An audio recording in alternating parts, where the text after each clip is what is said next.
Ready, Coco? Yep. Welcome back to Montreal. Just talk us through how you're feeling on the courts and what you've been up to the last few weeks as well. Yeah, really happy to be back here in Montreal. After Wimbledon, I just was able to go home, relax a little bit, and then have a good training block to hopefully have some good results here for the rest of the hardcore season. Okay, who'd like the first question, please? Just raise your hand. Yes, here in the hat. Yep. Hi, Coco. Just talking about that reset maybe after Wimbledon. Just what's the challenge there after having all that time? Also, just making the transition from grass to hard court coming to Montreal. I mean, it's the same every year a little bit. Yeah. So how does that evolve with time, with the experience? What do you take about that transition? Yeah, it was nice to actually have some time in between.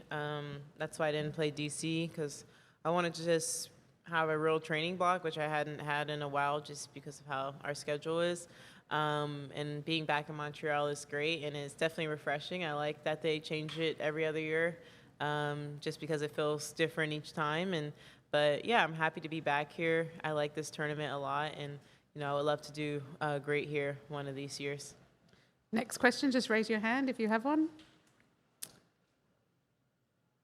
Over there at the back, yep. Just maybe a quick reaction on Genie Bushar playing her last tournament here.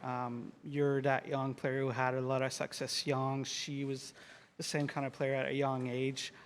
What's your take on seeing Genie retiring right now?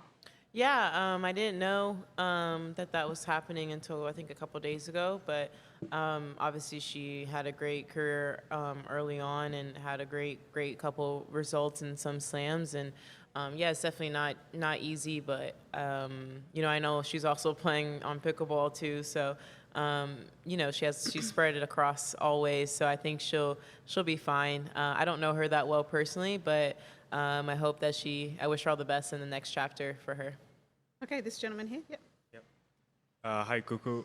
Last May in Rome, you played against our prodigy, Victoria Mboko. Yeah. What can you tell us about her game, and what do you expect from her? Yeah, she's a super great player and very nice person. I've talked to her a little bit since then, and I was thinking, I was like, oh, I should have asked her to play doubles here, but I wasn't thinking in the top of my head. So hopefully one of these days I'll get to play with her. But I'm playing with another great young person, Alex Iala, if we get in. So yeah, but Victoria is great. I think she has a great serve, great forehand and backhand, and can move really well on the court. And when I played her in Rome, I approached that match like I was playing. She's going to be obviously a top player, but like she was already a top-ranked player. So yeah, I'm sure we're going to have many more battles in the future. And yeah, I think she's going to have a lot of success on tour. Next question, please. Just raise your hand. Yes, in the red. Yep. Speaking of doubles, I mean, we saw your reaction a little bit on socials with Taylor becoming the top doubles player. I think you played together, in the tournament last year. So I don't know how much your role was a little bit in the getting to that ranking. But I mean, what does it mean, obviously, for her, obviously, but also for like American tennis to have her be #1 in doubles? Yeah, it's super cool. I've known Taylor for a long time, and I always root for her. And I was really happy to see. I've always considered her one of the best doubles players, probably right there with Siniakova, like the best on tour. So it's great to see that ranking kind of match where I think a lot of players see her as. And she deserves it. She deserves it all. And I played with her, and I don't think I helped that much because I think we lost in the quarters, and I didn't play that well with her. But yeah, I think she's gonna hopefully stay there for a long time. And her and Katarina are a great team together. And yeah, I'm really proud of her. Okay, right there. Yep. Hi.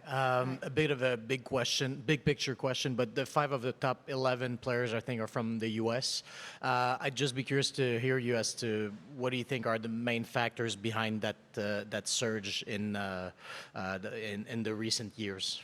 Yeah, I think, I guess if we go like long-term effect, for sure, the Williams sisters and making tennis, I feel like, more of a popular sport for people to play in the U.S., especially, and obviously we have great icons like Chrissy Everett and Lindsay Davenport. But I didn't grow up watching them, and I don't know if a lot of the players right now in the top 10 grew up watching them just because of the age difference. Nothing against them, but I would say them. And also, I think just like tennis is a very popular sport amongst women, so a lot of our best athletes will probably choose to play tennis or track or something like that. Whereas in the men in the U.S., it's for sure basketball and football, so a lot of the better athletes will choose that sport. But yeah, I think it's that, and also just us like seeing each other do well. I think you see one person do well, and you've probably beat them in a practice set once in a time ago, and you're like, okay, if they made a Grand Slam final, then I can too. And I think that's what we have, that camaraderie amongst us, and also like just behind the scenes, we're all friendly with each other. We all root for each other. We practice with each other a lot, and yeah, I think we just help elevate each other. So it's great to see American tennis doing well on both sides, but especially on the women's side. Okay, in the hat, yep. Just you mentioned hoping for a breakthrough maybe here. Jessica Pegula was here earlier, and she mentioned that the surface is maybe a little bit quicker and fits her style. Just can you comment on the surface here? Do you think it fits your style, or is that a factor in the past results here? Yeah, I mean, I wouldn't say it fits me the best, because just if you go off history, I haven't done that great here. I think I made quarterfinal at best, probably. But I would love to do better. But I think, the practice courts feel a lot quicker than a stadium, and a stadium definitely feels a bit slower. And the balls feel a little bit different this year, too.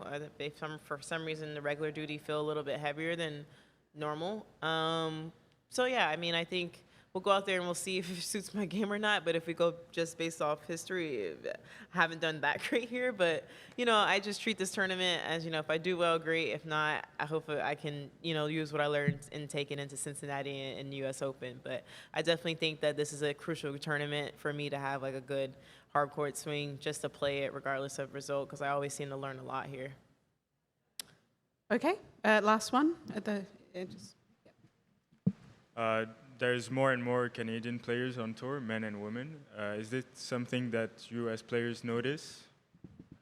Oh, sorry, I was expecting more. Sorry. No, you're good.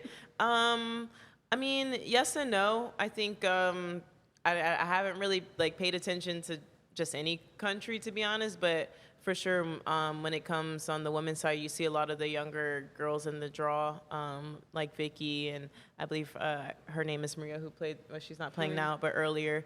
So you do take notice on that of I always notice younger players coming on tour, so I take notice of that. But yeah, and obviously Layla, who is young, but she feels like she's been around forever, kind of like me.